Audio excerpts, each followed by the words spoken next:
Hey everyone, Dr. Hanisha here. Thank you so much for joining me on season 2 of my podcast, Mahan Health with Dr. Hanisha. Mahan literally translates to great in Sanskrit, and it just doesn't make sense to have anything but the absolute best when it comes to your health. My goal is by you listening or watching this podcast, you're getting just a little bit closer to achieving Mahan or great health yourself. This podcast is all for you, so please make sure to comment what you'd like to learn more about so I can get a guest on the show who's an expert in that field, or I might even talk about it myself. I see patients and clients all over the world virtually, so make sure to schedule your free 15-minute phone call today so you can start achieving Mahan or great health yourself. All right, let's talk about today's episode. So in today's episode, I had the opportunity to interview a friend and esteemed colleague, Dr. Tanvi Tijoriwala. Dr. Tanvi is an absolutely beautiful soul, and I'm so grateful to have connected with her through social media. She's phenomenal. I think you guys are really going to love this episode.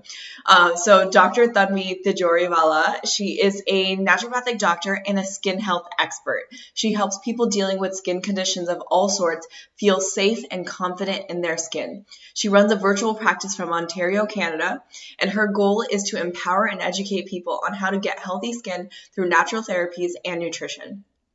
When she's not working, she likes to explore hiking trails and read a good book. All right, so that's a little bit about Dr. Tanvi. I do want to mention that skin health is definitely not my area of expertise, so I learned a lot from Dr. Tanvi in this episode, and I feel like you all will too. So definitely make sure to rate and review the podcast, and let us know what you thought about the episode, and reach out to either of us after the show. All right, let's get right to the episode then. Enjoy. Hi, Dr. Tanvi. How are you doing today? Good. How are you? I am doing great. Well, I'm so excited to have you here and hear those birds, the lovely birds in the background. It sounds very calming. It really is. Yeah. It's so nice being outside in general. But all right, let's get straight to it. I ask all my guests this question because I love hearing everyone's stories. And so tell us a little bit about your journey and what got you involved in natural medicine. That's a good question. So I actually wanted to be a dentist. I was, like ever since I was in grade 12, I was like, okay, I have to write the DATs and kind of go to dental school, and that's what I want to do. And then in undergrad, one of the things that I did was shadowed a dentist. And honestly, it was the most boring thing. I was like, I cannot do this. I can't do this anymore. But I mean, no disrespect to dentists. It wasn't for me. I wanted something that was more challenging. Still working with people. But the thing that I found was I like talking to people. I like knowing stories. I like investigating. And it's kind of hard to do that with, your hands in someone's mouth. So my parents used to see a naturopath at that time, and I just went with them for an appointment. At that time, I thought naturopathic medicine was just nutrition. Like you write diet plans, you just, kind of help with weight loss, and that's about it. So when I went with them, the naturopathic doctor that I met, he was so kind. He was like, if you want to stay back and just shadow me, I'm happy to, kind of show you around and things like that. And in that one day, we saw so many different cases. We did acupuncture, we did blood work, we did so many different things. And I was like, okay, this is it. Literally right then and there, I left the place. I went home, applied, and that was 2 weeks before school was about to start, and got accepted, and here we are. Wow, that's awesome. And I love that you said that you like having the conversations with people, and you can't really do that with your hands in their mouth. And I was just thinking about how, like, when you go to the dentist and they're like trying to talk to you, I'm like, how am I supposed to respond? How do we do this? Yeah, exactly. Yeah, so I love that. But that's really cool. And I feel like that's so many of our stories, right? Like we get we get to work with everyone on so many different things. And so, but now your focus is a little bit more on skin health. So how did that kind of shift? How did that shift happen? Mm-hmm. So even similar to naturopathic medicine, I actually was born in India. So we were always exposed to, like grandmas telling us, okay, you have a cough, take this, take this herb and take that herb. Similar to that, when I was growing up, my sister had eczema and then I had acne. when I was in my teenage years. And it was such a struggle. It was really, really, hard to kind of see my sister itching and just, have really red skin. And my parents were helpless. They didn't know what to do because at that time, all doctors prescribed were a steroid cream. And same for me, I had a topical cream that was given to me that didn't really help. And fortunately, I kind of outgrew the acne through my own research and, kind of knowing how to eat better and do those things. So that really helped. But when I was in school, I actually started out as a general practitioner until kind of I had a patient come to me and say, yeah, I have eczema and I went to the doctor and, nobody listened to me. All they said was, you have eczema, here's the medication, go home. And then even when it came to on social media, like the skincare industry is a $1 billion industry where all you hear is, you have acne, here's this cream, put it on and kind of it'll go away. And that's farther from the truth. That's so far out. And even with the mental health issue, like I saw even in naturopathic medicine, people kind of ignored the mental health issues of skin conditions. So I had some patients who came in with acne saying, I've seen naturopaths before. I was put on the elimination diet. Nothing really helped. And it was more so I wanted to be an advocate more than, a doctor, a skin doctor, because I find like the mental health aspects of skin health are so ignored. Like, the kind of like people feel so unseen. They constantly have to put makeup on. They're scared to walk on the streets because people are staring at their skin, things like that.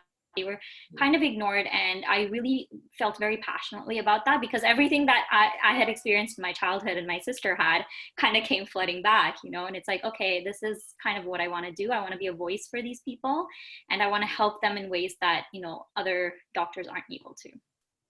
Yeah, I love that. And I love that you incorporate the mental health aspect of it So because important. well, because I feel like that's kind of like a two-sided thing too, because it could be that elevated stress levels could potentially lead to more acne. And then when you have the acne, you feel uncomfortable in your own skin. And there's all these stigmas and stuff around it that affect your mental health also.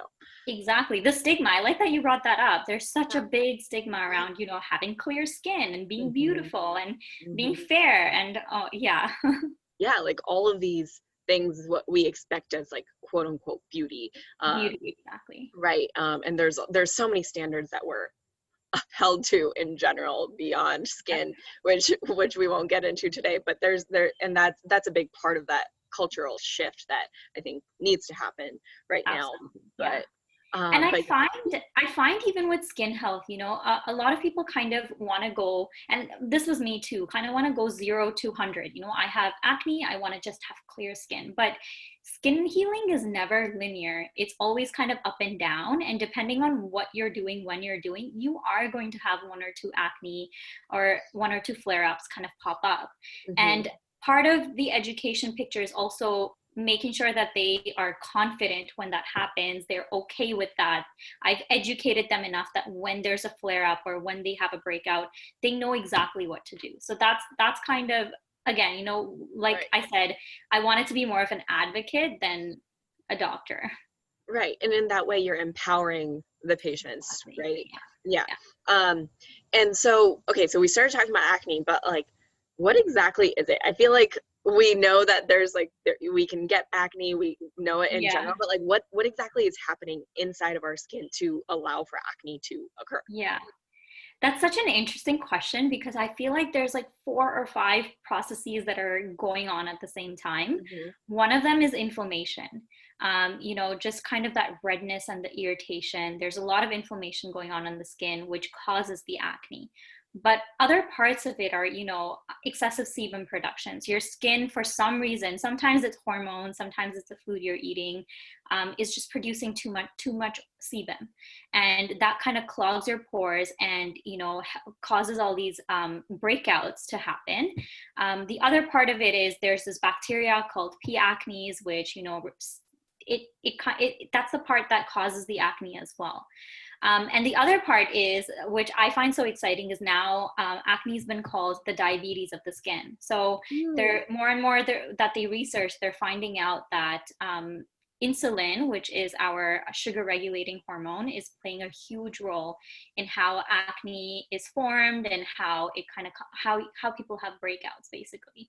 So I feel like there's so many things that are going on at the same time, and obviously, you know, it depends on what the underlying issue is again. So is it because you have too much testosterone that, you know, your sebum production is increasing? Is it because you're eating something or don't have a balanced diet that's causing your insulin to spike up too much? And yeah. I feel like I can go on and on about No, definitely. I mean, and that's the thing, is like getting to the root cause of it is going to lead to more long-term benefits, right? Yeah. Versus masking it with a cream or something. So yeah, let's talk about some of those creams that normally are recommended in conventional medicine. So I know products that a lot of people tend to use are Accutane or Proactive, are probably some of the most popular ones. So can you tell us a little bit about how those work and why that might not be getting to the root cause, or can it help? Yeah. Proactive is an interesting one. I have had so many patients. So Proactive is one of the things that I know for a fact, based on what patients have told me and the research kind of that I've done, that it helps in the interim, but the minute you stop it, all the acne comes back. And this is kind of going back to that part of, you know, root cause medicine. It's because you are just catering to the superficial part of the skin condition, not really targeting what's going on inside. So Proactive is one of those things that, you know, a lot of people are using, but most people, once they stop, they notice that their breakouts come back. And it's not something that, you know, I would recommend using lifelong, because again, if you want to heal your acne, you kind of want to get to what's causing it, because acne actually, you know, kind of like pain, acne is a signal. I had a patient once tell me, I'm so blessed that I have acne, because her acne was because of PCOS. So once she kind of sought care for her acne, she realized she had PCOS, which eventually 3 years, 4 years down the line would have impacted her fertility. So because she got that treated, and because she got help for it, she didn't have that much trouble getting pregnant. So I find like it's a signal. So even with masking it, you know, with some of these medications, with some of the topical products, you're doing your body a disservice. With Accutane, and I actually got yelled at recently for saying Accutane is helpful, because they were like, you're a naturopathic doctor, you're supposed to be anti-medication. But I don't think that's true. I don't know what you feel about that. No, I mean, I feel like in general, we should all be practicing integrative medicine, and there's definitely a time and a place for medications. So to completely say that we're anti-medication, I feel like that's not naturopathic medicine, right? Naturopathic medicine is integrating everything and figuring out the time and place for what's needed. Yeah, exactly. And I always tell my patients, you know, I'm going to educate you on what the drug does, what the benefits are, what the side effects are. And at the end of the day, if you choose to be on it, then we will support you with supportive therapies, you know, and if you choose to go off of it, once they talk to their medical doctor, then we will support them otherwise. Right. So with Accutane I find does work pretty well for acne, but there is a subset of the population that has taken Accutane for their 6-month course and then stopped it, and then, you know, their acne has come back. And that's kind of, again, you know, going into the root cause. One of the things about Accutane I find is that most people aren't educated about the side effects. So you have, you know, 21-year-olds, 25-year-olds who are on Accutane long-term having high cholesterol, and that's completely not normal. But Accutane does impact your liver health, and that's one of the things that, you know, you want to be careful about. So yeah, I find it's a medication that has been proven to be helpful for a lot of people, long-term as well. But then again, you kind of want to, you know, look at the side effects and benefits and then make an educated choice. Yeah, definitely. And then even figuring out like while they're on the medication, what else is going on with their health, right? Yeah. And I find that works really, like you know how you brought up integrative medicine. I find the people who kind of target their health through both ways, they do a lot better, because they're getting kind of, so even for example, while we're treating, the inside approach, something that I like to look at is people's skincare routines and like the topical products they're using, because yes, we want to work inside, but we also want to work outside, like we talked about the mental health issues. Like it's mentally stressful for people to have that acne. So if we can, while we're working on the internals, if we can also, give them something topically to reduce the inflammation, reduce the breakouts, I'm all for that. But at the end of the day, you do want to do your due diligence and find the root cause and treat that as well. Right, definitely. And I feel like that's a part of, like you said, it's similar to pain as well. It's like, no, I want to get you out of pain immediately, but we're still going to address the underlying inflammation, right? And that's really what it is. Like you don't need to be suffering through the whole process while you're going through that, and whatever we can do to ease the process, but as long as we're still working to get to the root of the absolutely issue. Yeah, absolutely. Yeah, for sure. It's kind of like a two-sided approach. Yeah, exactly. And I think that really can be, that sort of philosophy can be used for almost any aspect of health. Yeah. Right? Yeah. And so what about, so we talked about Accutane and Proactive, but what about like doxycycline or antibiotics that are generally prescribed for acne? What are your thoughts on those? Again, they kind of, so with antibiotics, and in Ontario, unfortunately legally we can't really prescribe medications or talk about medications, but personally with antibiotics, I find that it's this interesting vicious cycle, because if you read the research on the microbiome and how that connects to the skin, that we need a strong microbiome. And microbiome just means like the bacteria that we have in our gut. We need good quality bacteria in our gut to have good skin health, because our skin has its own microbiome, right? And which is influenced by, again, the bacteria that we have in our gut. So when we're taking antibiotics, it's kind of killing everything.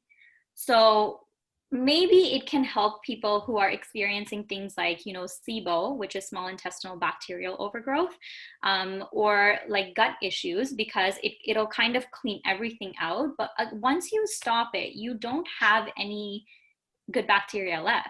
So again, once you stop that microbiome is playing such a huge role in your skin, and that's going to cause your inflammation and your acne to come back. So with antibiotics, I find it very interesting. I want to read more, research and what the thought process is behind prescribing those, because there is correlation between SIBO and acne.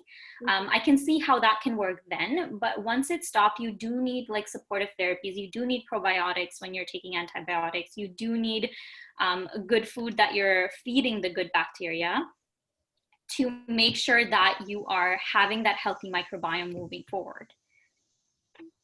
Yes, exactly. I love that you brought up the microbiome of both the gut and the skin, because obviously that is so important, and that gut skin connection is so strong. It's so strong, yeah. So strong.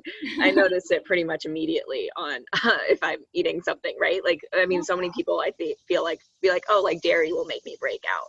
I hear that all the time.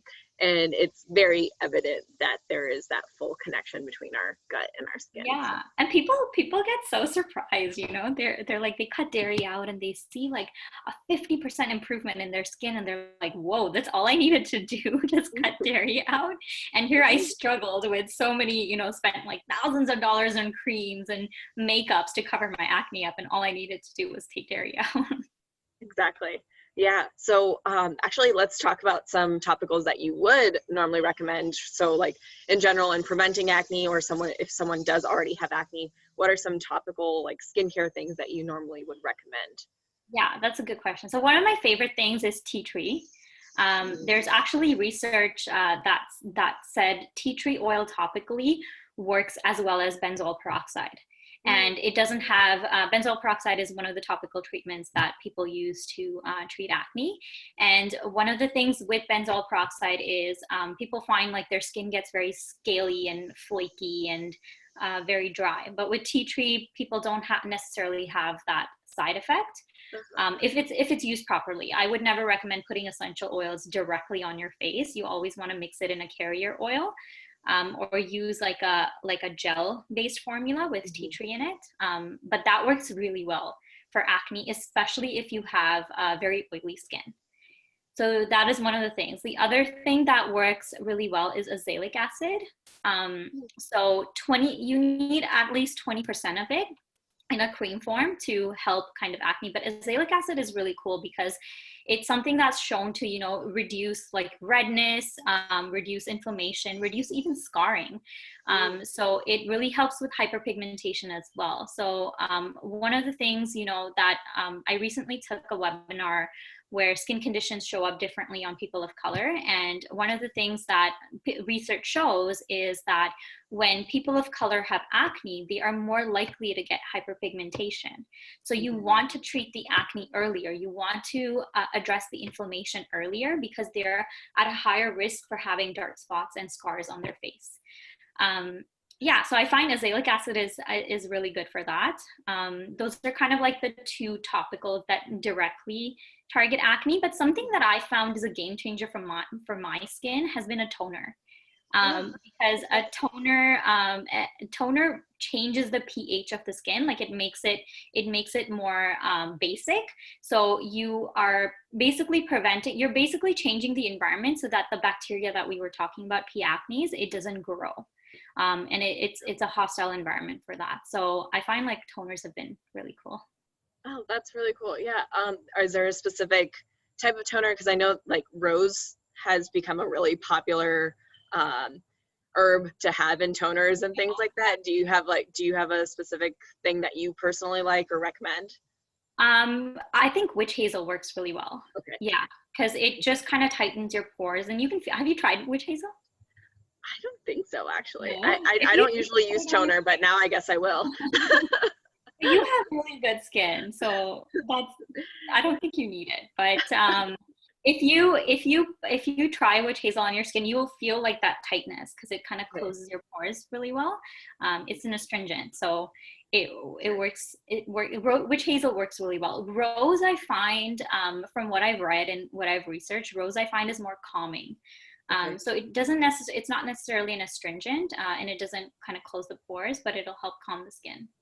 Okay, got it. Yeah, and it's always so interesting how everyone presents their symptoms or signs or symptoms in a different way, whatever's going on internally. Because I've noticed with sugar, I don't get acne, but I'll get like some like spots on my like on my, it's just like random like hyperpigmented spots.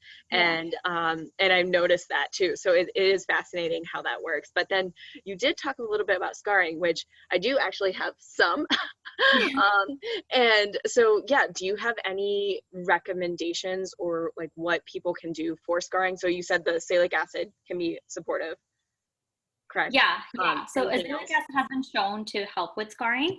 I personally, in my practice, I like doing cosmetic acupuncture or facial acupuncture. Yeah, and I've seen good results with that for scarring because you're basically kind of having micro injuries is like such a negative word, but you're basically making like micro changes in your skin so that the collagen production increases in the area, and I found like that has worked really well for patients with acne scars. Obviously, it depends on how deep they are and how superficial they are. So that's another thing that people want to take a look at. But yeah. Cool. We actually, I actually had another interview with Dr. Maysam Hassan, and we talked about skin health. Yeah, do you know her personally? Yeah, we graduated from the same class. Oh, awesome. Yeah, she's amazing. Yeah, and so she was talking a lot about cosmetic acupuncture too, and that was kind of my first exposure to cosmetic acupuncture in general. Really? But yeah, I definitely am super excited to try. You guys can't do it in Ohio, I'm guessing, right? Yeah. No, unfortunately not. But you studied in San Diego, so I'm sure did they teach you, or is that different? Yeah, it's a little different. So in San Diego, in Bastyr, we don't really do acupuncture because it has its own separate acupuncture, and so we didn't really get much training in acupuncture, just like some very basics and, you know, basic points, acupuncture pressure points and things like that. But I'm going to be honest, I don't really remember much of it because that was not my focus. So yeah. So I mean, but of course acupuncture is amazing, and it's helped me in other ways for sure, but I have never done it for cosmetic reasons, and I would love to. Yeah. Try. Yeah. So I find it's really cool, especially if you're getting it done from a naturopath, because we, in Ontario, we're allowed to practice traditional Chinese medicine. So we learn it as part of our education. And with cosmetic acupuncture, yes, you're kind of targeting, like, you know, the local inflammation and the local scars and the local points. But the way that I do it is I integrate kind of like a whole body approach. So we're taking like a proper intake, seeing what other parts are, what other parts of your health, you know, need support, and then like having like that traditional approach and the whole body approach to acupuncture as well. So we don't just put needles on your face. You're going to have needles elsewhere as well, just to, you know, for example, if you're having acne and acne scars because your hormones are not regulated, we're helping your hormones by doing acupuncture as well. Got it. Okay. Yeah, that's really cool. I mean, I'll definitely come up whenever I come up to Toronto. I'll come visit you and get a session in. Yeah. Awesome. Okay. Before we move on to the rapid fire questions, was there anything else that you would like to let the listeners know about, or any other resources that you recommend for the listeners?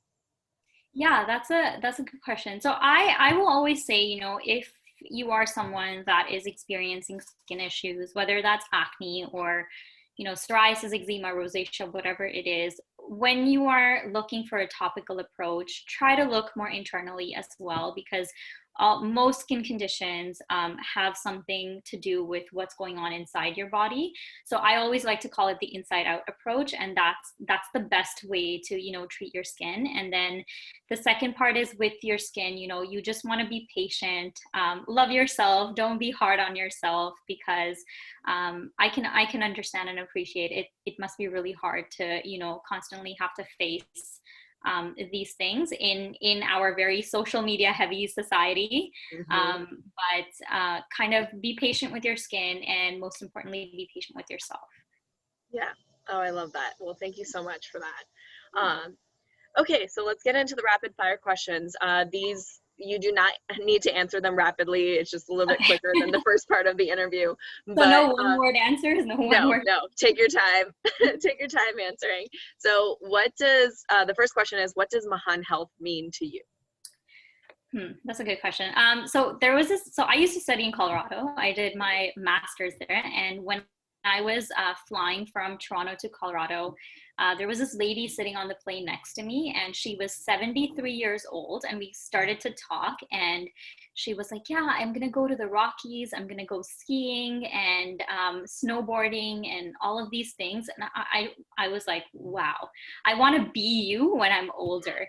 You know, that was like the perfect picture of like Mahan Health, you know, to be able to do whatever it is that you want to do without letting your health, your age, all of that stuff get in the way. I mean, at 73, to kind of go skiing in the Rockies and go snowboarding, that's pretty cool.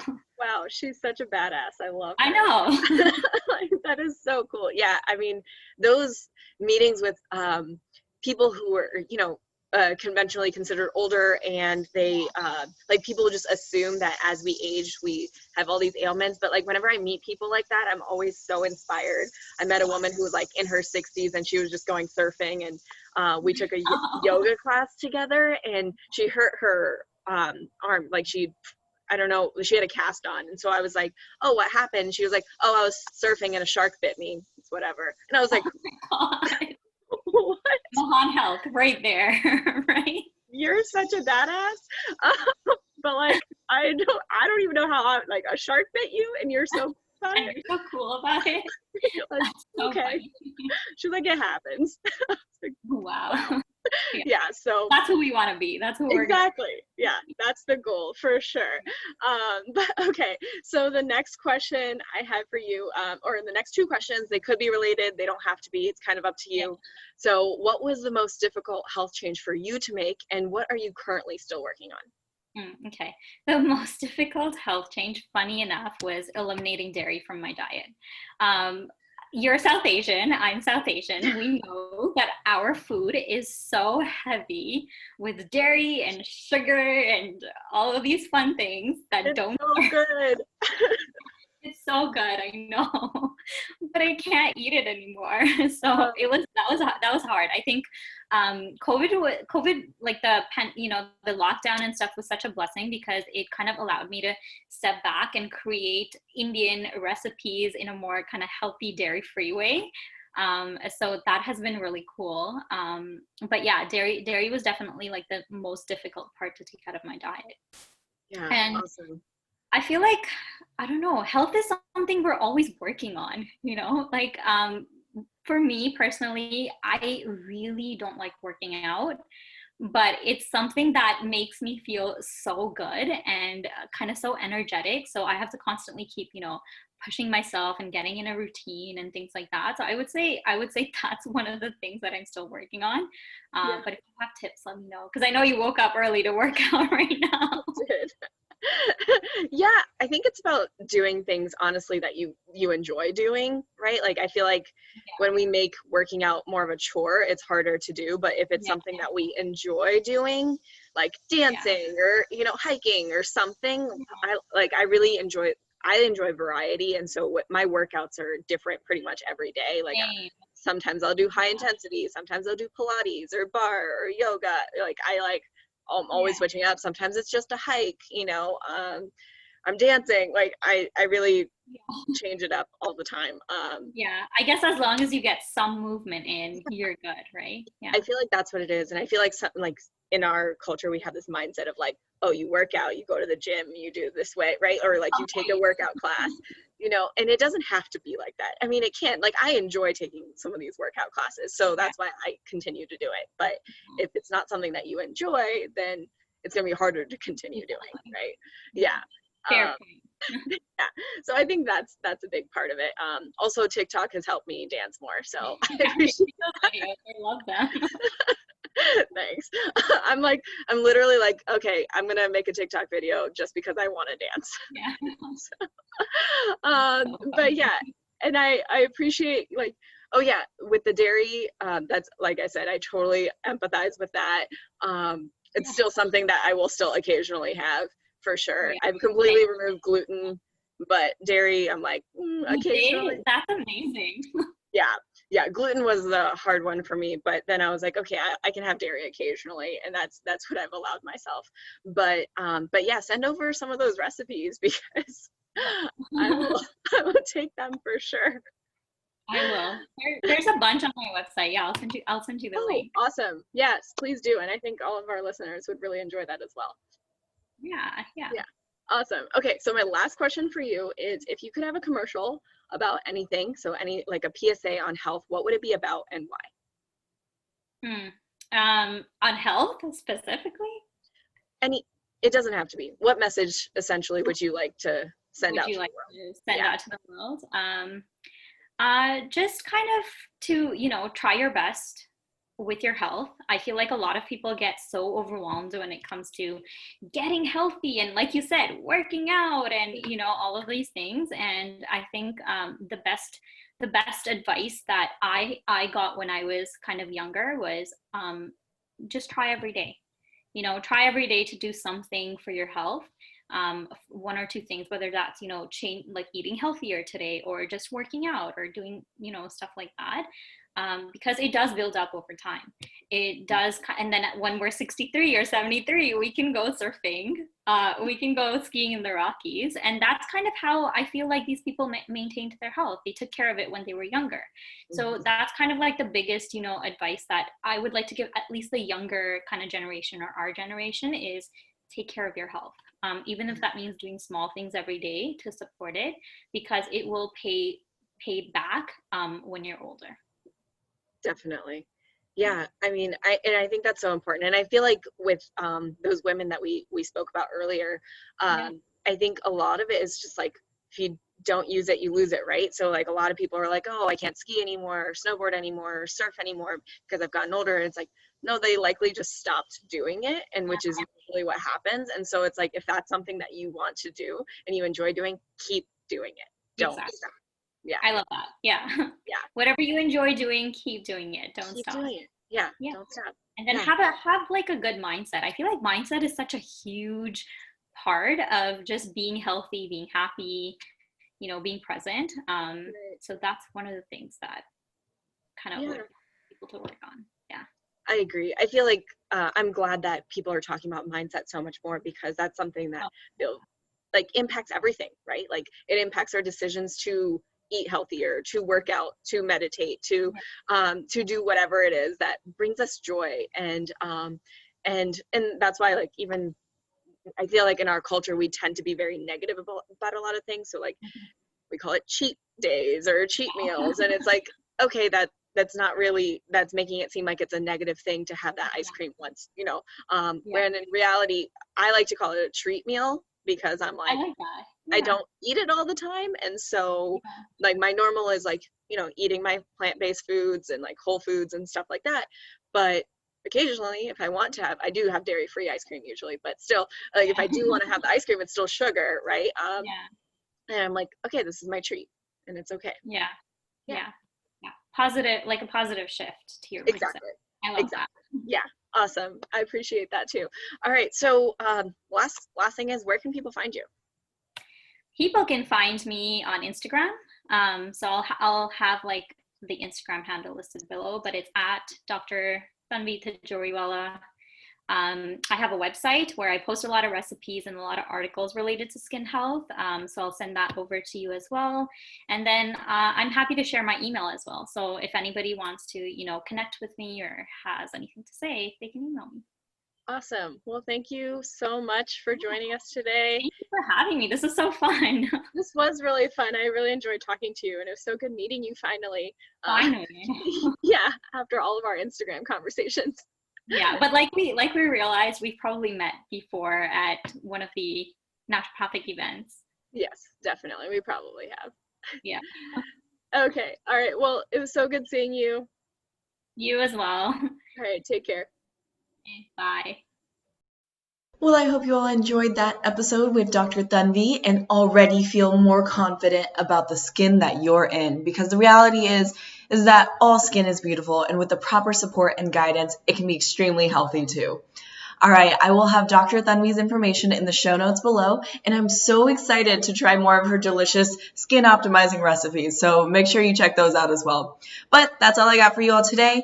Remember, beauty comes from the inside out, so make sure you're doing more than just nourishing your outermost organ, aka the skin, and nourishing the organs inside of you as well. Wishing you all Mahan Health and sending you so much love and so much peace, and I will see you next time.